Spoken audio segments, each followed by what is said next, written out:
Bonjour et bienvenue. Vous vous sentez différent des autres et vos émotions vous jouent des tours? Vous avez envie de vous isoler ou peut-être même besoin? Vous êtes peut-être hypersensible. Pour le savoir et pour apprendre à mieux vivre avec, voici notre témoin du jour. C'est parti!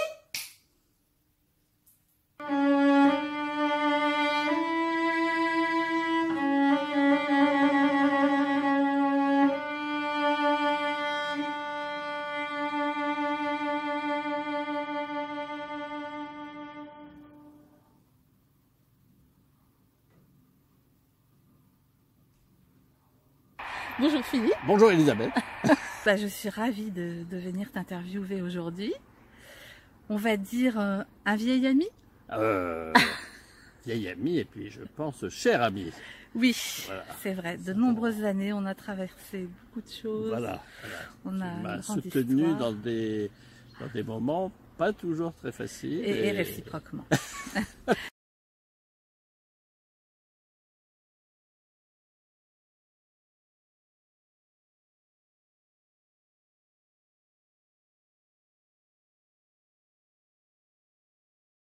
Et d'ailleurs, tu sais Philippe, là j'avance pour la cause des hypersensibles, je Oui. dirais. Et tu es mon premier interview. Et quand je me suis dit, mais qui donc pourrais-je bien interviewer, j'ai tout de suite pensé à toi. Ah ben merci beaucoup. Est-ce que tu penses que tu es un hypersensible? J'en ai en tout cas certaines caractéristiques, je pense. Oui, comme quoi par exemple? J'ai besoin de donner toujours du sens à tout ce qui se passe. Et quand ça n'en a pas, ça me... Oui, je ne vais pas les dire que ça m'angoisse, mais ça me rend vraiment pas bien, quoi. Je comprends pas.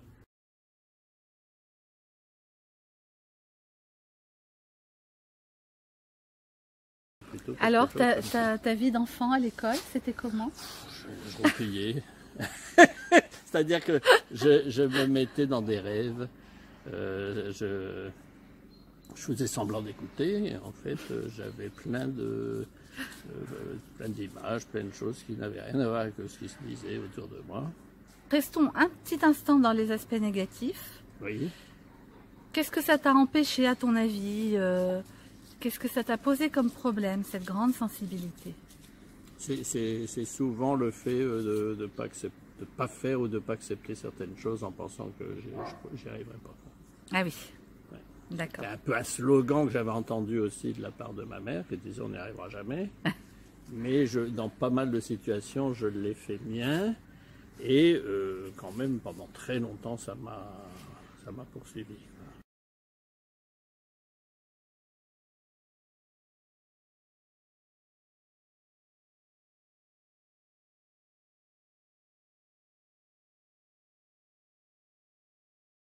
Alors Philippe, j'aimerais te demander maintenant s'il y a des avantages à avoir cette grande sensibilité.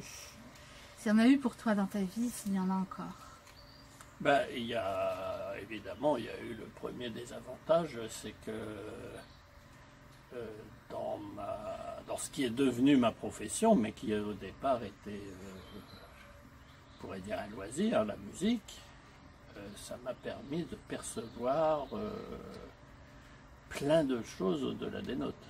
Ah!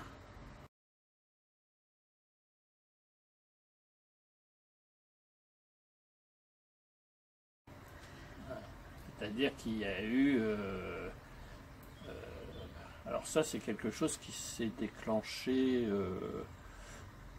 bon, maintenant que je suis prof, je peux le dater. C'est toujours au moment de l'adolescence.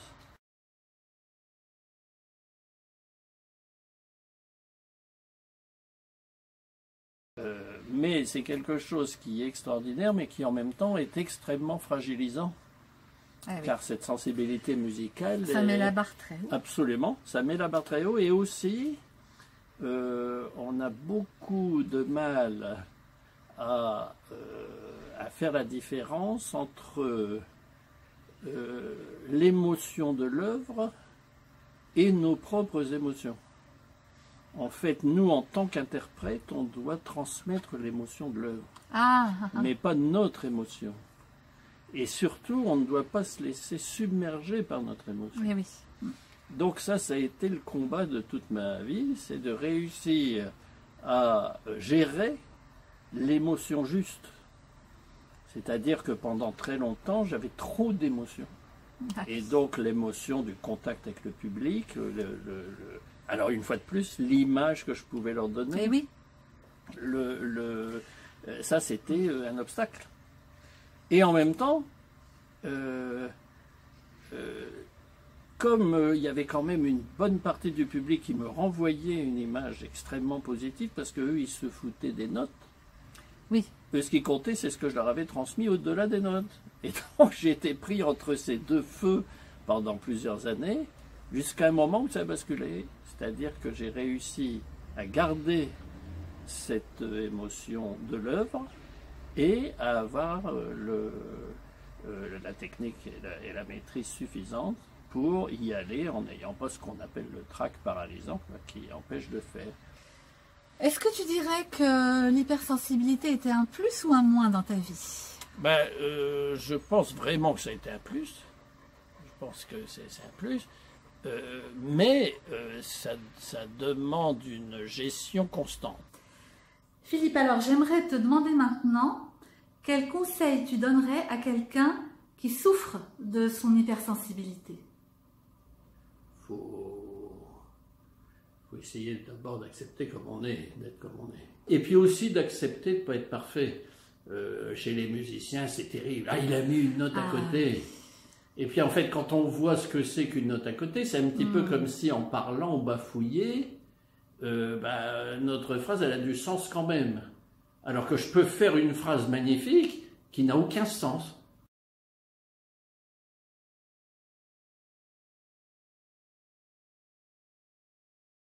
Qu'est-ce que tes élèves disent de toi? Alors là, j'en ai énormément. Allez. J'ai énormément de trucs, parce que alors là, j'ai des témoignages incroyables.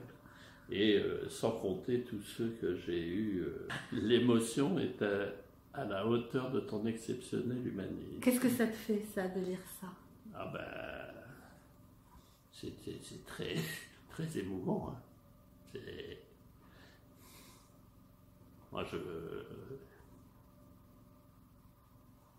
j'aurais jamais pu imaginer, en étant gosse, qu'il m'arriverait une chose pareille. Surtout avec des gens tellement importants, talentueux. Alors, en fait, j'ai une élève qui a fait graver sur le dos d'un violoncelle, un violoncelle qui était un peu en service. Elle a récupéré le fond et elle a fait graver tous les noms de tous les élèves que j'ai eus au CNSM. Cette élève qui a fait graver sur le dos du violoncelle, en fait, elle a envoyé des mails à tous. Parce que dans toutes ces personnes, il y a des gens qui sont un peu dispersés dans le monde. Et elle a fait l'effort de les retrouver tous. Elle leur a envoyé des mails, ils ont répondu aux mails et a imprimé les mails et elle me les a donnés. Alors j'en ai une boîte. Et tout ce qui revient comme commentaire, c'est toujours que j'ai su les écouter, quoi.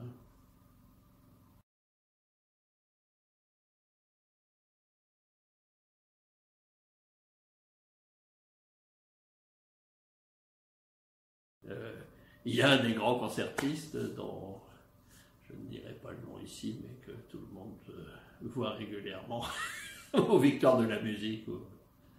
C'est incroyable d'avoir pu enseigner à tous ces gens-là, avec, je dirais, le peu de moyens que je croyais avoir au départ. Voilà, c'est surtout ça. Oui. Et oui, si je peux donner un conseil aux gens qui sont hypersensibles, c'est de savoir que cette hypersensibilité va leur, va leur demander un effort considérable pour faire quelque chose, mais est une richesse inouïe, parce qu'elle nous oblige à les puiser très profondément en nous. Alors que j'ai évidemment rencontré dans tous ces jeunes extrêmement doués, il y avait des gens très très forts, mais certains qui n'ont pas toujours fouillé complètement la question, parce que tout simplement, ça marchait comme ça, quoi. Donc c'est la force des hypersensibles. Je pense que chez les hypersensibles, il y a une profondeur très grande. Parce que pour réussir à obtenir et à réussir surtout à aller là où est leur objectif, là, ce pourquoi ils sont faits, ils sont obligés d'aller fouiller la question, de labourer profond, quoi. C'est ce que tu as fait. Peuvent pas aller en surface. Ouais.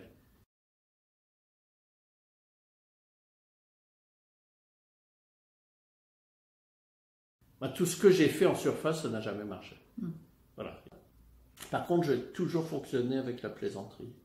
Ah oui? Et je fais rire tout le monde, quoi, mon côté un peu clown. Et donc, quand je fais un concert, par exemple, je présente les œuvres, ça depuis assez longtemps, et au cours de la présentation, je mets déjà l'auditoire de mon côté. Est-ce que l'humour, c'est... Ah, c'est formidable. Ça, c'est vraiment c'est le nerf de la guerre.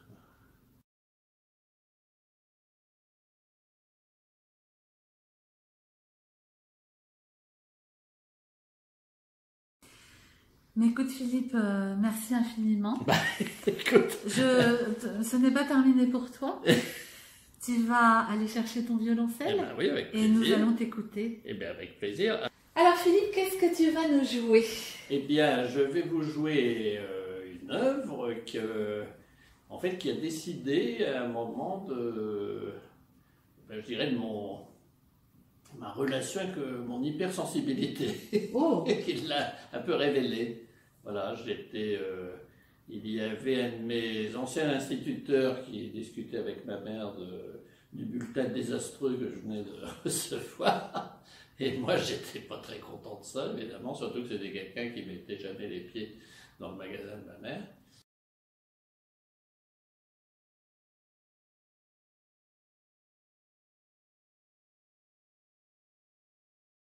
Et je me suis mis à jouer, et là il s'est passé quelque chose d'absolument incroyable. Je me suis senti transporté ailleurs, et il n'y avait plus rien de vraiment mécanique, quoi. On était dans une autre dimension.